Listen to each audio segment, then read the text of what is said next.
I am Ray, and your spiritual growth is being attacked by blind fools who know nothing. Look at this fool, leading you astray, possibly, but not anymore. You see, if you're not careful about what information you allow through your mental firewall, you can become manipulated by people who don't have your best interest in mind. Like this fool. Banished to the shadow realm. But after you learn about what I share with you today, you will not worry again, because you'll see the fools coming. And then you can take out the swords and teach them a lesson. Or if you prefer, the Glock. And if you like to get fancy, remember that over 900 people drank Kool-Aid, poison flavor. I don't even know why they would make a flavor like that. But they did, and they died. And it was all because of one man. And I think there was something about UFOs. And many people might look at me as some kind of highly intelligent, charismatic, handsome, very cool, even a connoisseur of weaponry. They might call me a cult leader and say all of you are being manipulated. But if I was truly evil, ask yourself this. Would I be teaching you how to avoid being manipulated? That wouldn't make much sense. So today I encourage you to hold on to your butts, because there are ne'er-do-wells trying to get them and potentially squeeze them. Not good. But your butts are safe with me. Or are they? I'm going to use my magic powers now to throw some images up on the screen. And what you will see is textbook manipulation. Now, I have used some clickbait titles in the past. I understand that fear is the most motivating factor for human beings. But there's a difference between getting people's attention and manipulating them. So the first thing, anything that has to do with fear, you should put your guard up immediately. Anyone that says anything about, oh, it's the end times, the prophecies, Revelation, Judgment Day, bad things are going to happen, the economy's going in the toilet, this person is the Antichrist. We have to remember that we are not as civilized as we'd like to believe. We still live in these monkey bodies. And so people who are living from fear are like fearful little animals.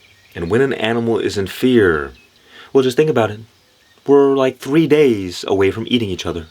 The moment that monkey comes out, the chimp, that we've been holding back for so long, and it's angry and it's upset, it will do things unspeakable. And many people will stand up and say, no, I would never do something like that. I'm sure the Nazis also believed that. If you've never been put in a situation where you've had to face the beast within, you do not know what you are capable of. The Kool-Aid man was able to manipulate parents to feed their children poison. For what? I don't even know what he said, but it must have been convincing. Why? Because the moment you tap into that primal animal, you lose control. Think about the conscious mind for an instant. Well, society has been developing for like 10,000 years, and human beings have been around for like 3 million, the oldest ancestors or something like that. So, at best, our conscious mind has been developing for like a million years or two. Let's just say 1 million. But our unconscious body has been developing since there was life on the planet, which is like 3 billion. So no matter how civilized you think you are, that beast, when it wants to, will take over everything. And you will have no choice but to follow it. And if I, as an intelligent person, know how to hijack your unconscious, whether it's through fear or whatever, I can get you to do whatever I want. And for people who aren't as intelligent, especially those who follow their feelings, their fellings, and those who don't know how to spell, you do not know how easy it is to be led astray. Now there is something I call the monster mind, and this is the source of all fear, worry, doubt, basically all your negative thoughts. The monster mind not only lives within you, but it lives within all. It is like the master manipulator behind everything. And once you learn the ways that it works, you won't fall for its tricks anymore. You'll be able to see the patterns. As we've discussed, fear. Fear is false evidence appearing real. The monster mind is like a sleazy salesman. It knows all the right buttons to push to get you to buy the lies that it is selling. it will take a little seed of truth and wrap it around a whole bunch of lies so that it's digestible for you. Because if it only fed you poop, you would not eat it, I hope. The devil could not make hell appealing, so it had to make the road to hell attractive. In this case, a negative thought appears reasonable. Oh yes, that makes sense. I should be afraid, I should be worried, and so we buy into it. We take out our wallet and say, here you go, sleazy salesman, take all my money, take it all. And before you know it, you woke up and you, oh, where's my money? It's gone. And think about in toxic relationships. They'll always use fear to manipulate you. Oh, you're nothing without me. You'll never find anyone else. Good luck. But you see, once you understand the root of it all, you won't have to worry about it again. Because it's the same one monster mind working and manipulating everyone. And so the first step is 100% of the time saying no. You are not open for business. Leave your wallet at home. Do not believe a single fear-based thing that anybody tells you. And especially not from your own mind. Because if you only say 99% no, the monster mind will work its way in. And you will allow the fear and guilt or worry or whatever, you'll allow it to lead you astray. At the end of the day, there are slaves and there are those who are free. Let's think about this in terms of fear. You want to avoid something bad, something painful. You do not want to have a negative experience. And so the monster mind can manipulate your behavior to avoid having that negative experience. But because you're operating from a state of fear, the fear is influencing the way you act, and that is influencing what you get. If you're running away from fear, you're still attached to it. It still got you. You can't run away if it's attached to you. And this is a paradox that is difficult to understand sometimes. Because we think, okay, to avoid this pain, I have to do something about it. I have to take measures and precautions. And this is good if you can come from a state of clarity and not from fear. Because when you come from a state of clarity, you will act in ways that reflect that clarity. And you will receive a better result. But so long as you're stuck, a slave to your animal fear, it will cause you to act in ways that reinforce that fear. And oftentimes, believing into existence the one thing we're trying to avoid most. Because you can't input something negative and receive something positive. And you see this happen all the time. People try to fix a problem, but if they're coming from a state of fear or lack and scarcity, they create like 9 new problems trying to fix the original one. I'm not saying to be blind to danger, to avoid and run away from negativity. I'm saying manage your state of being, because this is the only thing that matters. If you're operating from a state of fear, you will only get negative results, and maybe a positive one here and there. But if you operate from a positive state of being, you will not allow fear to take the wheel, and it will not run your life. And even if problems do arise, you'll be able to effectively deal with them. This side of the equation right here is why people can get manipulated. Whether by society, whether by evil people, or the government. It's because they can just play on your desires and your aversions, pleasure and pain, controlling your animal body. They control this, and so they can influence this. But if you don't worry about this side of the equation, but instead you worry about this side, then you cannot be controlled, because your whole focus is remaining in a positive state, not allowing the fear and the worry in. Because the moment your state of being drops, and you begin acting on it, you're going to create negative consequences in your life. That is why, well, in a negative state, slow down. Don't make rash decisions, because you're going to have to face those consequences later.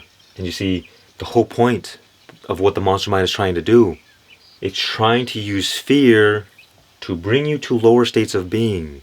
Because in lower states of being, you naturally think more negative, you naturally do more negative things, and feel worse.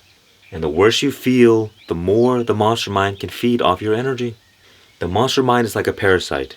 It has no power of its own, so it has to feed off your power, your negative emotions, your fear, your shame, your guilt, your negative thoughts. If you've ever heard of the idea of being a battery in the matrix, this is what it means. There is a force at play that uses fear to enslave the masses, to feed off their energy. And that is why you see, well, on the news and social media, there's all of this fear-mongering. Because once you discover that you can manipulate people's decisions through fear, well then people who are power-hungry will do that. And if you're living unconsciously, you won't even question that it's happening. Because you will believe you are free. One of the greatest tricks that the monster mind plays is making you believe that you are in control. And it gets you to do its bidding of your own free will. It doesn't even have to manipulate you after a point. And you can see people all the time addicted to negativity, always ruminating on these negative stories that don't matter at all. Especially ones like, oh, the world is really going down the toilet. How do you know this? Have you seen this toilet? Where's the toilet? I don't know. No, the way we judge the world is a confession of character. If you're a negative person, if you have a negative attitude, you will see the world as negative. And if you're a positive person with a positive attitude, life will always seem to be getting better. One of the best ways to protect yourself, your energy, and your butts is to focus within. Create a fortress. Boundaries. Because think about someone who is innocent. They're open to everything and everyone, and therefore they are vulnerable. But you must learn to grow horns and teeth and claws so that you can protect yourself from the predators of the world. Think about a triceratops. A T-Rex ain't got nothing on the triceratops. Because not only does it have armor, it's got giant horns. And in order to have boundaries, you must know who you are. Because if you don't know who you are, somebody else can come along and tell you who you are. And more than likely, they're not going to have your best interest in mind. So you want to get clear on what kind of life you want to live. And what kind of person you need to be to live that life. And once you get clarity, you develop the power of discernment. Oh, this is not aligned with my life. Therefore, go away. But if you're not clear, if you're kind of just drifting and wandering through life, you don't know what to pay attention to, and you don't know what to stop paying attention to. You see, the unconscious, the body, speaks the language of feelings. So the moment someone can tap into your feelings, they've got you. So you need the mind to help guide you back in the right direction. The balance of feeling and thinking is wisdom. Balancing the heart and the mind. This is why the empath gets taken advantage of by the narcissist. The narcissist is more intelligent, so it knows how to manipulate the empath to doing whatever. But if the feeling type were to develop some intellectualness, they would see, oh wait a minute, this person's manipulating me. Why am I here? Let me set a boundary. Go away from me. Let me get out the swords. Or the Glock. But a lot of the times, vulnerable people, they don't like conflict. They tend toward people-pleasing. So they suppress their own desires to placate the desires of others. And so at the end of the day, if you do not want to be a victim, don't position yourself as a victim. Don't have victim qualities and traits. Because, well, a lot of the times in this kind of law of attraction, we attract everything. People say, well, okay, then you're saying I attracted this terrible tragedy into my life? What about all the bad things that happen to innocent people? What is going on here? And, well, if the baby deer gets eaten by the mountain lion, it's because the baby deer is a prey animal. And so it attracts the predator. So it's not about being a good person or a bad person. It's about understanding energy and polarity and how attraction works. Because if you position yourself as a prey animal, you will attract the predator naturally. But the moment you develop boundaries, you get clarity, you learn to stand up to yourself and say no, then you'll stop attracting those kinds of people. And you won't have to worry about being manipulated because you'll see it coming. And you see, once you get clear on who you are as a person, you'll naturally begin discerning which ideas make sense to you and which ideas sound ridiculous. You begin building a framework in which to see the world, and life will tell you whether or not that framework is useful or not, based on your experience. So if you're suffering all the time and you're miserable, it means that the way you look at the world is wrong. And if you're happy and joyful and peaceful all the time, it means you figured something out, my friend. You must seek the truth, because when you seek the truth, illusion has no power over you. When you seek the light, you become free from the forces of darkness. Because what power does the darkness have in the presence of the light? Answer me this. That is right. None. You see, with those thumbnails and titles I showed you earlier, if you do not recognize right away that there is something horribly wrong with whoever made those, then you will be open to manipulation.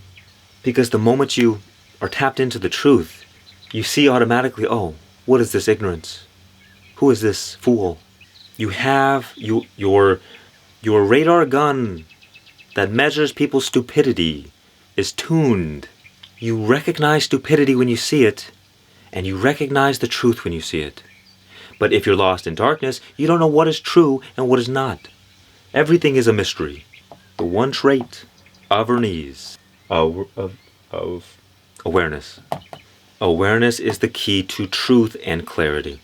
Because what awareness is, it's expanding your ability to see reality as it is.